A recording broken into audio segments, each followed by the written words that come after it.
உன்னுடைய திருமணம் நீ யார் என்கிறதை உனக்கு காண்பிக்கும். 1 கொரிந்தியர் 7வது அதிகாரம் 28வது வசனம். நீ விவாகம் பண்ணினாலும் பாவம் அல்ல, கன்னிகை விவாகம் பண்ணினாலும் பாவம் அல்ல, ஆகிலும் அப்படிப்பட்டவர்கள் சரீரத்திலே உபத்திரப்படுவார்கள். யாரு? திருமணமானவர்கள். இந்த கோல்டு எப்படி வந்துச்சு? ஒரு காலையில போட்ட போது கோல்டு தனியா, அந்த இம்பியூரிட்டி எல்லாம் தனியா வந்துச்சு. அதனாலதான் கல்யாணம் ஒரே எரிச்சலா வருது, கோபமா வருது. கல்யாணம் என்ன பண்ணுது? நம்மள ஃபர்னஸ் உள்ள போடுதுங்க.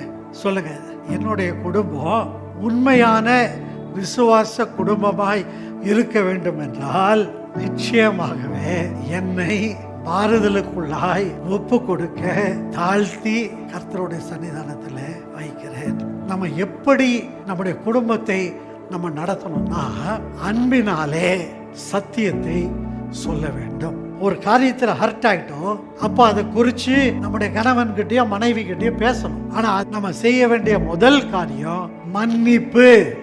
Healthy marriage.